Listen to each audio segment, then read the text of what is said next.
Please welcome Niels Brabandt.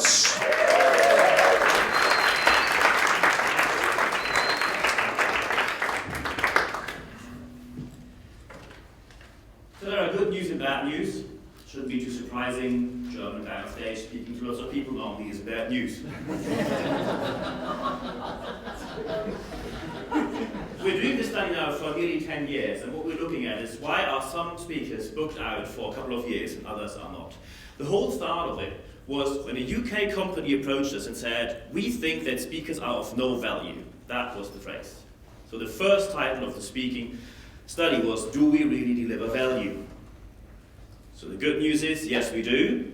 Their problem was that they said, we spend lots of money on speakers, but they get rated about 7 out of 10. So we just asked some professor from the university across the corner, they show up for a bottle of wine, they may be boring, but they actually show up for free. So with the first study we could prove that we actually do deliver value. The huge problem is that lots of speaking businesses are not run properly and they do not align at all to what the market needs.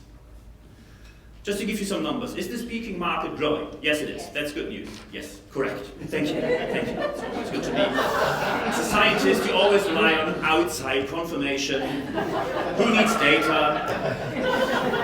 Being politely heckled is always welcome.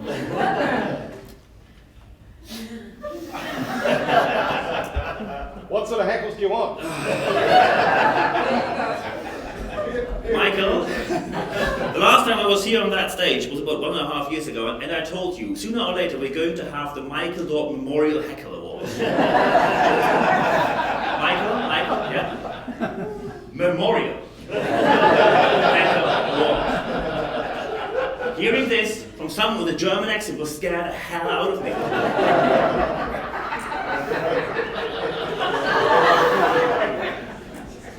Very good, that's very good. Thank you. So the market is growing by 4%. The paid speaking market is growing by 4%. That is more growth than the economy has, and that's actually a good thing. Here's the bad news. The unpaid speaking market from 2016 to 2017 grew by 42%. That's the largest hike in unpaid speaking we had for the whole time we are doing this study. What's the reason for that? Just to give you some numbers, in the UK we have about 68,000 people who call themselves trainers, speakers, coaches, mentors, or someone who does something which is sort of speaking. So you're competing with 68,000 speakers, or people who speak. As you all know, we are the Professional Speaking Association, not the Professional Speakers Association. So we have people who do not speak to make a living from the speaking, but to gain business from it.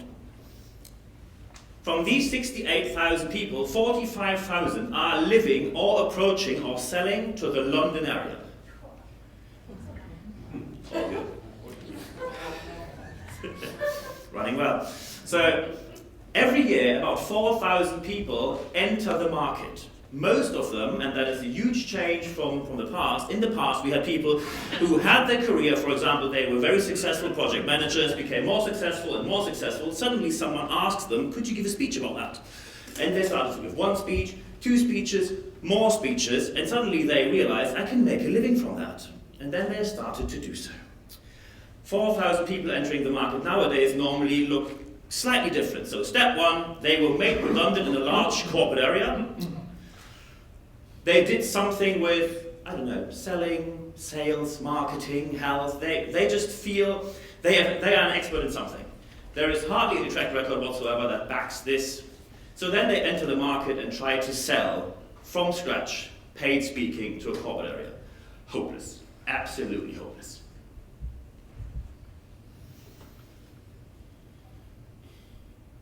So how come that some people still are paid? And by the way, from these 4,000 people, 2/3 do not survive the first year in business. 2/3 go back to some sort of either interim management position or they go back to an employed position, so they leave the market. But we have more people entering the industry than leaving the industry. And one reason for that is that more and more speakers offer classes for speakers.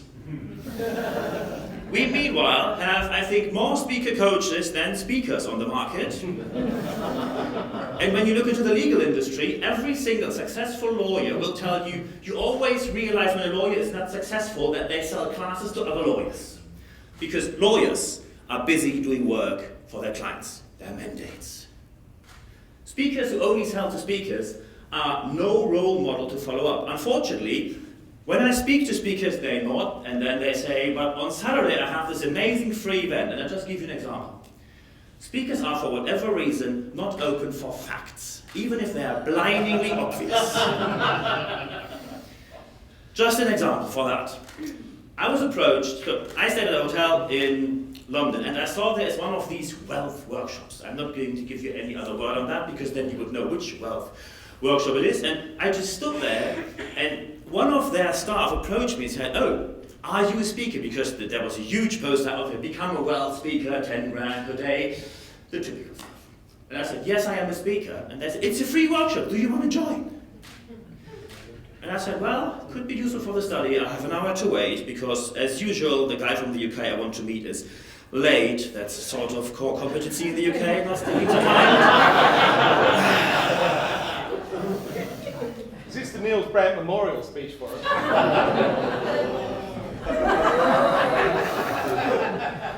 Shall we leave the room? No, it's good. It's good. There's only one truth. A funny German happens as often as sophisticated Australian. You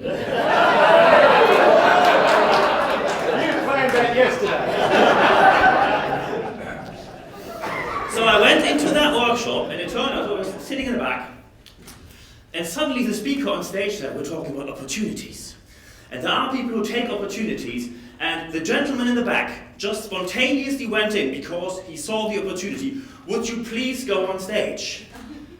And I just thought, you don't know me. So they brought me on stage, gave me the microphone and said, what do you think of all this?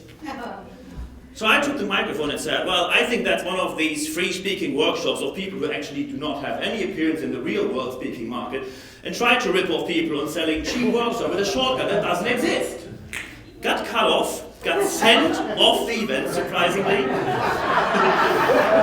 And immediately I knew why it's good to be German, because feeling offended doesn't exist. You can just do it to people.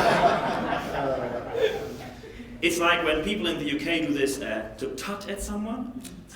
Yeah. So for you it's like 9.5 out of 10. For Germans that's 0.5 out of 10. Someone asked me, what's 9.5 on a German scale? I can tell you, we invade your country. Sorry. But stick to the facts. The facts say, so someone approaches you with a wealth workshop.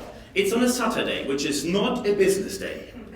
It is free, so you don't pay for it. Someone wants to sell you wealth and wants to sell you business, and they don't charge you for it, and it's in a Holiday Inn. Holiday Inn is not the brand of wealth. But all this taken together, speakers still don't get the concept. The number one thing, and now I'm quoting Lee Warren because he said that in the PSA Facebook group, speakers always start from, this is what I want to say. You need to start from, what does my audience need to hear? The starting point is wrong. No one is waiting for you. No one is waiting for you to show up, and there is no shortage of speakers anywhere in the world. And by the way, there's a very important difference between what my audience likes to hear and what my audience needs to hear. Two things you always have to do when you want to be paid to speak: inform and inspire. So content-only speeches, we don't have any Germans in the room, I think? No. Content-only speech, which are very common in Germany still, do not sell well.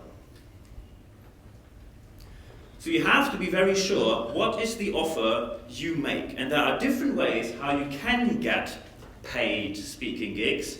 The first thing is when you think about pricing, it is not relevant what it costs you to deliver the speech. It is not relevant what it costs the client to deliver the speech. The approach is called value-based pricing.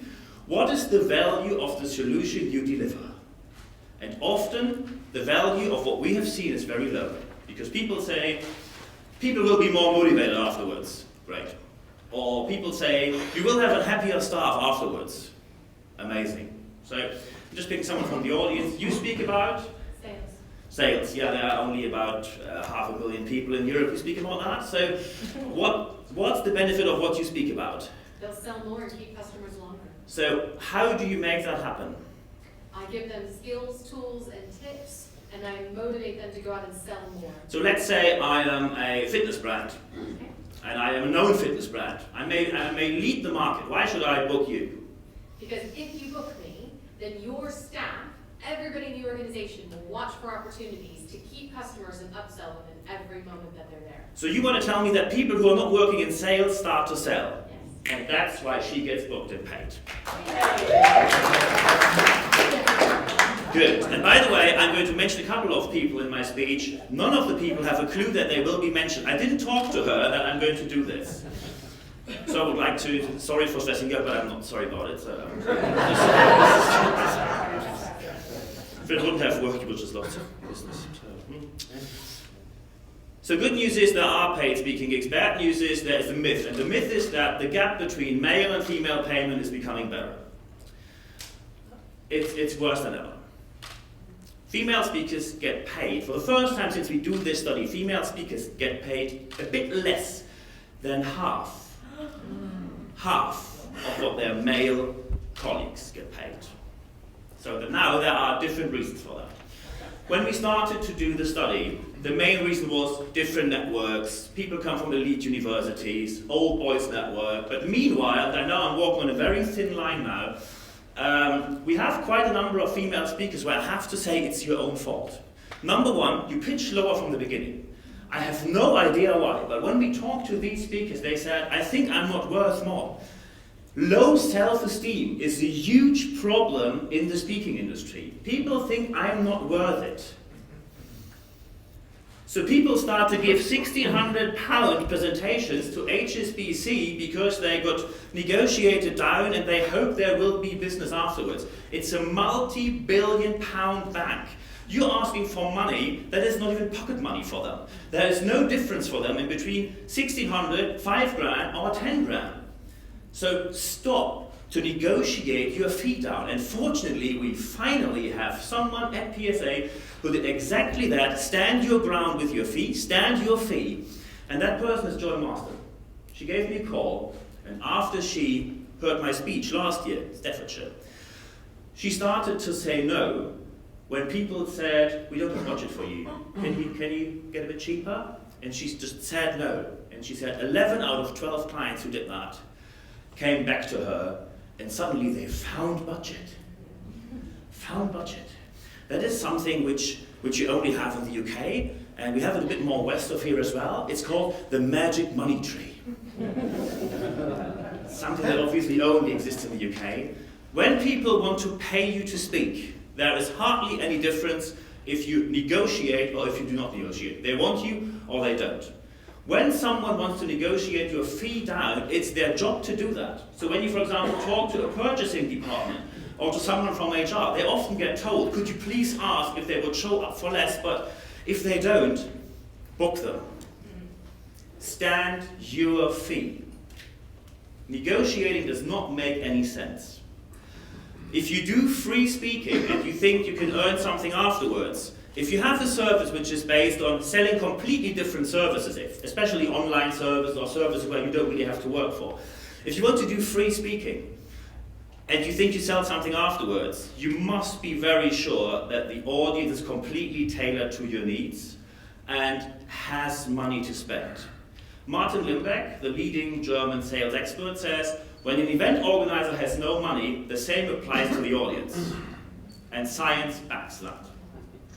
When they can't pay you, there's no business in there afterwards. Chris Davidson spoke to a very well-known CEO group organization.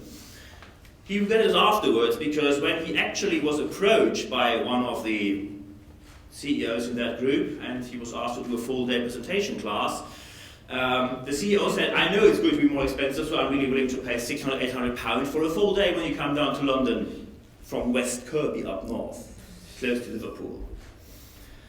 So when you go in low fee, you have a low fee audience. And the next problem is, especially in the UK where networks are very neat, people talk to each other. We had numerous cases where people said, I recommended you to person X, and suddenly you call them, and then they said, well, I already talked to that person, and I know you do it for £800.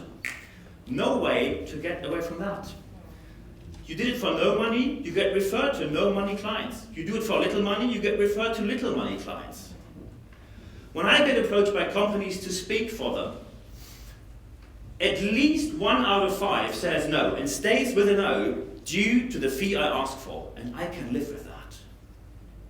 You just need enough contacts which are relevant to what you want to sell. And now, how do you get paid gigs? How do companies decide who to book and who not to book? Just a question. How many of you are speaking to make the world a better place? Okay. No client ever asked for that. Not a single one. It became a cliche in our industry. Oh, I'm here to make the world a better place based on a 10 grand fee. Yeah, that sounds completely logical. Yeah. No. When people see you are not running a professional business, they don't trust you. They don't see that you can add value to serious business people. So the number one way how to get, and Libor is again a perfect example for that. Do you have a newsletter? Do you do cold calling? Nothing of that. And you're booked out. Do you have a sales team hired for you? No. So number one is networking, and that is extremely important in the UK. For me, that was a huge change. Because networking is something which needs to be done professionally, and two people we have at PSA who are here to help you. Number one is Will Kintish. Will Kintish offers free networking classes for every single member of PSA UKI. You're sitting in the same class other people pay for, so you're surrounded by people who paid £300 for a day, and you get it for free. So to all the people who were thinking about, should I join PSA, yes or no? The answer is yes, because PSA is a network. Always better to be a part of a network than being outside of it. Quality networks. Number two, Andy Lopata. He wrote a book named Recommended. My company does word by word what is in that book. We follow it religiously. So Will Kintish wrote a book called Business Networking, and Andy Lopata wrote a book which is called Recommended. The important point for speakers is buy the book, and here comes the important point, read it. That's what most speakers don't do or struggle with. Sorry? Kintish. K-I-N-T-I-S-H. That's why he always says you have been Kintished. He's the only speaker I know who did that successfully over the industry. So we had people in interviews who told us we were Kintished, and they had no idea that I know Will. So we did that very well. Kintish. Lopata, L-O-P-A-T-A. Lopata. So. When are these networking lessons with Will? Kintish.co.uk, I think, is his website. Just Google is your friend. So number two, and that's the second best way how you get paid speaking gigs, you need testimonials, and here's the important point. Testimonials tailored to your audience. I give you a good example for testimonials that bring in business. I'm going to mention the name of the speaker, and I asked him before if he's fine with that, and he is. So 3 testimonials, and I want to have your reaction, the first and the second place. Graham Davies is the most gifted speech and presentation coach in the country. He is incomparably good. Second testimonial. Graham Davies has an exceptional understanding of the challenges of speech making. He also understands how to focus speech writing efforts to get the maximum results in the quickest time. Third testimonial. Over several years, Graham's skills have had a huge positive impact on the way I speak in public. I am never without his wise counsel. Do you think these testimonials are helpful? Were they all written by Graham Davies? Sorry? Were they all written by Graham Davies? No. Just going to throw something at him sooner.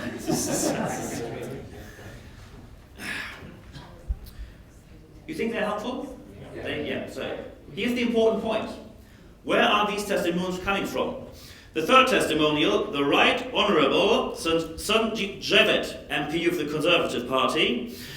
Another testimonial, the first one, the Right Honourable Michael Gove, very popular person, some people really breathe in like, and the second testimonial from the most popular Right Honourable Jeremy Hunt. So 3 people where, meanwhile, in these 15 seconds, your impression of Graham Davis will completely have changed. And some will say, I'm never going to work with that person. And believe me, he couldn't care less when you say that. Because you have, and I again quote Lee Warren, you have to put the wrong people off. Because most speakers say, we need to make a change, and it was last month where we were all sitting here, we had this panel, and people said, we need to stop cut funding on art, and we need to put more money into libraries, and the same people, and some of them are in this room, the same people tell me, you can't put your political opinion on Facebook or anywhere on social media, because it may put people off who book you. And that is the worst advice you can give to any speaker. You can't raise a profile on a maybe. Yeah, maybe that person's right, but I think that person's also a bit right.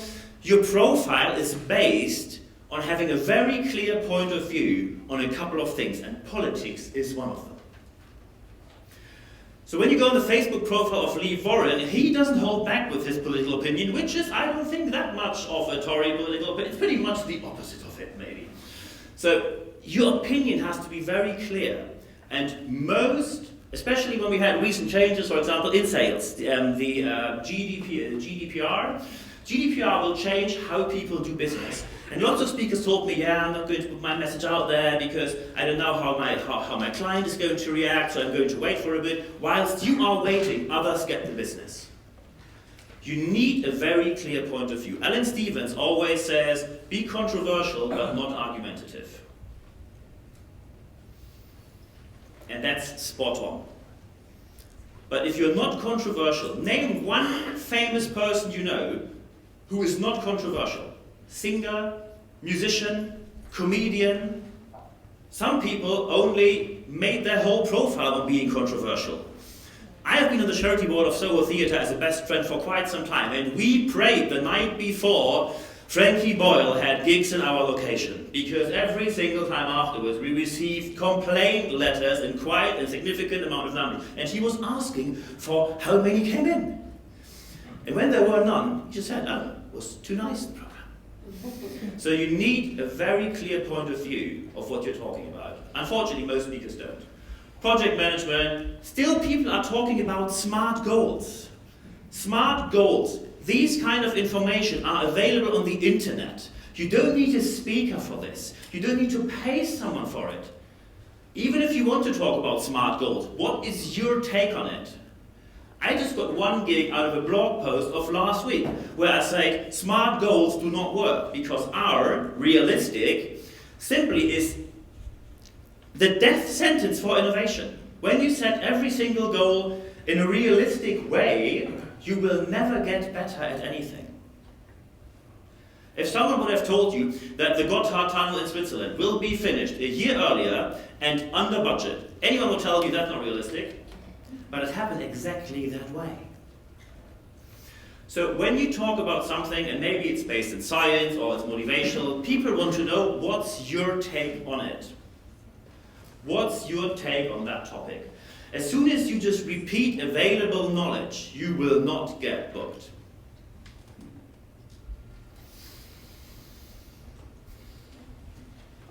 And to know how to do it well, here's bad news. You have to invest in yourself. Something which you always tell your clients that they should do. So I took the master class with Alan Stevens. I taught a great presentation class with Steve Buston, for example. And lots of speakers say, yeah, you need to invest in yourself, but they don't do it. I'll just give you an example because he's just here by coincidence. Last year, I think a year and a half ago, Frank announced here that he's going to have a video boot camp or something, and I think 50 people wanted to go there. At the end, I think we were how many? 8 or 9? Because people said a £300 per day workshop is too expensive. So you claim for high fees, and you are unwilling / unable to pay £300 workshops, then you're simply not playing in the league you need to play. Walk the talk is what most people say. So number one is networking. Number two are your testimonials. So which other media you're going to play on, either it's email marketing or blog on social media, there are numerous different ways, and you can choose whatever works for you. I'm actually negotiating with the board of PSA UKI that we do a full day for the speaker study to present the whole thing, because you're now getting about 1% of it. So when you're interested in that, are you? Yes. So board member Steve Buston, write that down. So when you're interested in that, stay tuned in the PSA London Facebook group. So number one, networking. Number two, your testimonials. So what is number three? And here's one very important point. You need a website that gives them a taste of what you do. And there are numerous myths out there what you should do. So for example, one website that scored very high in the speaking study was the website of Graham Davies. Very spot on to a specific target audience. Most people will say, this is not my flavor. Maybe even the person is not your flavor, but he attracts a certain audience. Most people say, well, I want to talk to the public hand or maybe to private enterprises, large, mid-sized, small. It's important for all of you. That's not a target audience. And every time a speaker tells me, well, the public hand doesn't have that much money, some people will know Steve Hatt. Steve Hatt has most of his business based on speaking to the NHS. And he's speaking for significant 4-digit amount of money to NHS. So why are some members of PSA turned down when they are asked for £600 and Steve Hatt gets way more than that? Actually, a significant 4-digit amount. The reason is, when I talked to decision makers, they said, the other speaker just wasn't as relevant as Steve was. So what is your relevance to the audience? And that, by the way, is the number one reason mentioned in the speaker study why people lose speaking gigs. Relevance to the audience.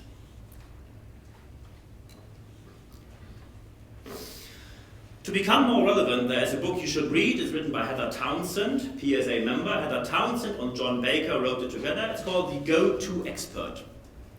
There's only one book with that name because they hold copyright on it. The Go-To Expert. Same advice, read it, follow it, put it in practice. That is something where speakers aren't very good at as well.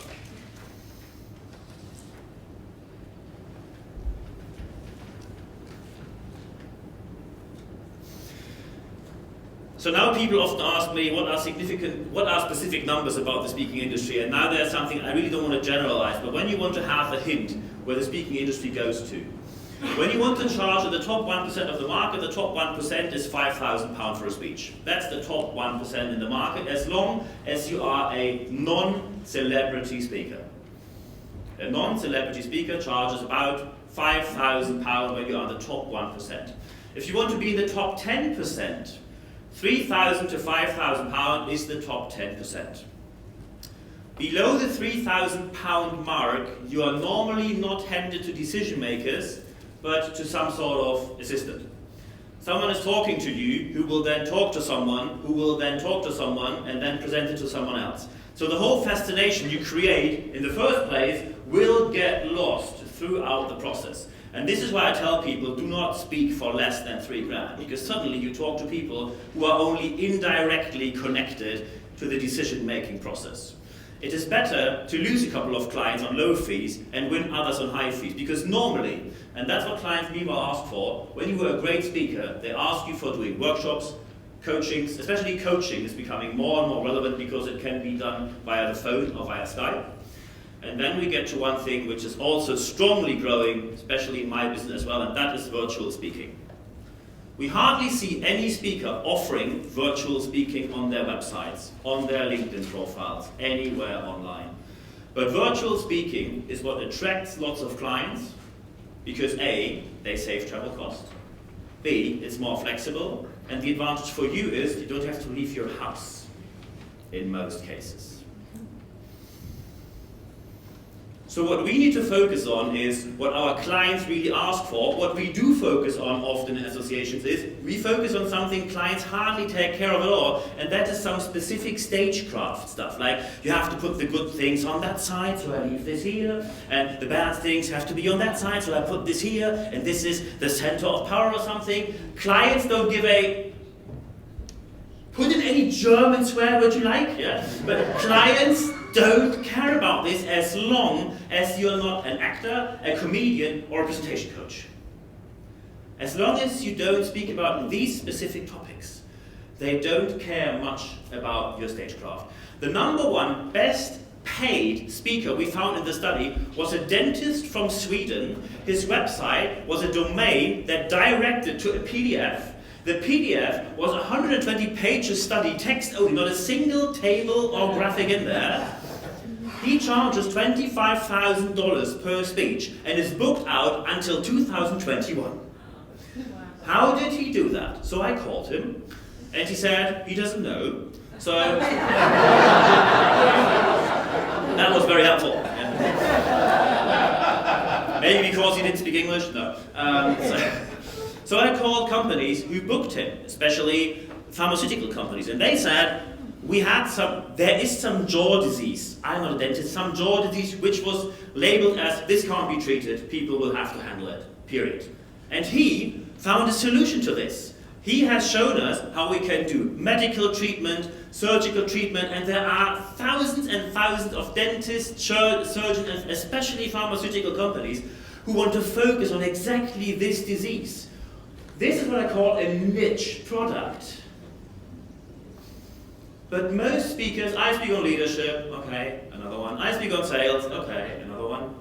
When you say, my focus is I make every single person in your company sell, and we all know these people who say, I don't have to sell, I work in HR. That's the typical statement. That is what brings down to a specific niche. But most speakers think, when I focus on one area, I will lose the other. And that's true, you will. But high fees only work with a very specific audience. And when you do it to the extreme, I mean, Frank, correct me when I'm wrong, but you do it the way you tell your clients when you are in Australia, when you are in Florida, and then they put their meetings in the time when you are there. Yep. That's good. And we call it client leadership. As soon as clients really want to talk with you, as soon as clients really need what you tell them, then clients are willing to do anything in the world and will pay any fee just to get your knowledge. So Steve Boston will fly to where? Hawaii? Yeah, that's a British understatement. Yeah. So he was just in Bangkok, Hawaii, Kuwait or something. So is there another coach, another speaker who may live a bit closer to Hawaii than Steve? Most likely there is. But this person obviously was not able to raise their profiles. Maybe you saw that Steve Boston was all over the place in the media because his photos got misused in a dating scandal. So how many people had that? We know, so lots of people had that. Frank had that, another speaker from the US had that. None of these speakers appeared on TV, and we all know being seen on TV is not a bad thing as long as it's in the right context. So raising your profile, and now you got keynotes out of that, speaking about online security. So this is how to monetize your appearance, and this is, by the way, Steve wrote a book, How to Promote Your Small Business. Yeah, read that. The Authority Guide to How to Promote Your Small Business. Read that book. Because he is doing what he talks about.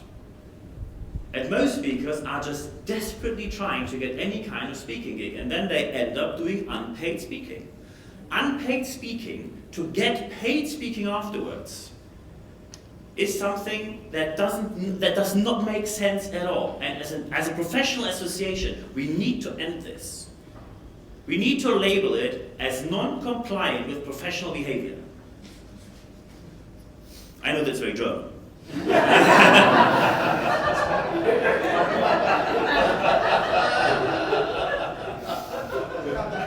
And I can live with that. Just to give you an example, let's think you have a specific target audience and you want to network with them. There are networking events, unfortunately, sometimes you don't have time or they don't have time. There are networking events where you don't stumble into your perfect client. So how to reach out to your target audience in the most efficient way? There are two ways that, backed by data of science, are very efficient and cost-effective how to get into contact with your target audience. Number one is email marketing, and number two is cold calling. So some people now say, ugh, cold calling. Oh my God. My company has 16 people on staff who do nothing else than that. We do focused cold calling. So we don't call just someone. We call people where we know these are people who are interested in our business or potentially are. And of course, some of them say no. We have an expert for cold calling, and his name, maybe you know him, Anthony Steers. Anthony Steers, the telephone assassin. He is doing cold calling professionally, and he gets his client throughout cold calling. And when you want to speak about cold calling, it somehow gives you credibility when you get your client throughout email marketing. No, cold calling. Cold calling. The other expert in email marketing, Nathan Littleton. And just last month he has been here, and I asked him outside, could you give me some tips on our email marketing? And he just told me within 5 minutes, do a bit this, do a bit that. If you want more, we can book a coaching hour, so it's good to get paid for your knowledge. Our opening rate went up by 11% within 1 week, just by 2.5 tips from Nathan Littleton. And these are the experts we need. Most speakers leave, and the organization sees, well, nothing really changed afterwards. It's just another speech, okay, thanks. Or as they say in the UK, that was really interesting. Interesting in Germany means interesting. Interesting here means oof, next. Leave. So with email marketing, what we do, we cold call clients. If we don't get them agreed to do some sort of meeting or a phone call, we try to get them onto our email newsletter. And we have this email newsletter for 10 weeks only, and I'm doing it besides all the other stuff I do. I'm writing it personally. So there are errors in there, and I know that. That's due to a concept which is pretty unknown to the UK. It's called bilingualism. Sorry. Actually, trilingualism in my case, no show off. So your email newsletter, what most people do is you set up a newsletter and then you're asking your fellow speakers if they should sign up. That doesn't make sense at all. I mean, it's nice when they are on there, but the first people who unsubscribed from our newsletter were fellow speakers. And some of them actually wrote me an email and said, I apologize for unsubscribing. That is very British. Apologizing for unsubscribing from a news. And they said, there's just not much in there for me. Correct, because our target audience begins from organizations with 50 employees or more. And most speaking businesses are far away from that. An advice I can give you as someone, I moved here 6 years ago, didn't know anyone, had no network. So, and throughout the help of PSA, I was able to grow my business. So how did that happen? When you want to network and you don't see any networking events coming up, you need 20 contact points to potential clients per day. 20. That sounds like a lot of work, and I tell you it is.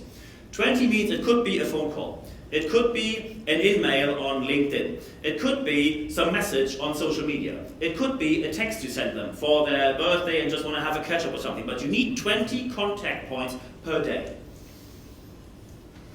Per day, yes. So that's like within 24 hours, Celia. Yeah, 20 per day. And that's what I do, especially on LinkedIn. When you see my LinkedIn, I mean, I have 4,500 contacts on LinkedIn.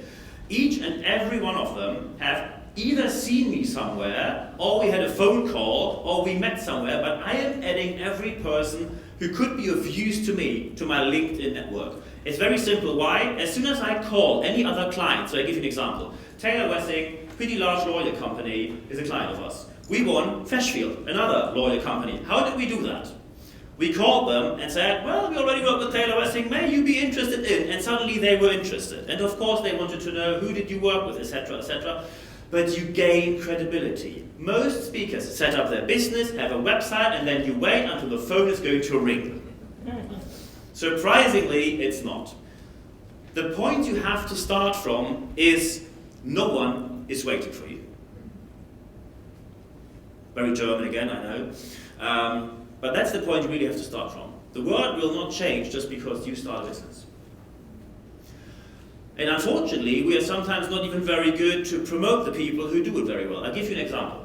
If I'd ask you, what is we have an AGM, doing our annual convention, we have an AGM, annual general meeting, and you get the accounts. So, who except me took the account and went through it? Come on. Very German. Yeah, Mike, okay, he did the Excel. Yeah, obviously very German. Because I was interested, what is the most profitable region of the UK? Because besides delivering great content, our task is to at least stay cost neutral with these events. If we don't make any profit on that, would be great if we could. And then I thought, it's most likely London. And no, it's not London. So, okay, maybe it's the Midlands. Oh, no, Midlands. Ireland, because Dublin, big business area. No. It is, and it's QJ in the audience. QJ is over there. So, PSA Southeast is the most profitable region we had during the last year. The number of people living there doesn't back that. The number of companies based there doesn't back that. The income structure of the area doesn't back that. The density of people living there doesn't back that. And the location you do the event, no offense, is sort of at a junction of the M25. So it's not really, you don't go there because of the venue. No offense. So, QJ, what's the topic you're talking about? Because you're obviously able to fill the seats. So what do you talk about? 130 seats. And that's what I'm talking about. And the reaction was that people approached me and said, I don't think it's okay when QJ promotes his business throughout the region. That's the reaction we show, bloody envy. And that is a huge problem. We give dishonest feedback. This is going to be very straightforward now. We have some showcases. The rest wasn't, I know. We have some showcases where we really need to tell people, you will not make a living when you do that. You will not be able to sell that, but we say, yeah, there were interesting points in there, and I think this really has potential, and sometimes it doesn't. The reason why I succeeded in the UK was because first I did quite Germanic stuff, that is what a speaker said, and it was Nigel Risner. Nigel Risner gave a workshop where I was a member of, and he roasted me in front of the whole group. Every single person gave 5-minute speech, 5-minute feedback. He roasted me for 45 minutes in front of all the people. Do it again, and again, and again. And at the end he said, congratulations, you went from D to B-. That was my final feedback of the day. I was really frustrated, but I went home and changed the stuff I did. We need to give that honest feedback, and we really have to push away the myth, and we have to stick to the facts. My name is Niels Brabandt. Have a great weekend. Thank you very much. Ladies and gentlemen, Niels Brabandt. Niels, fantastic.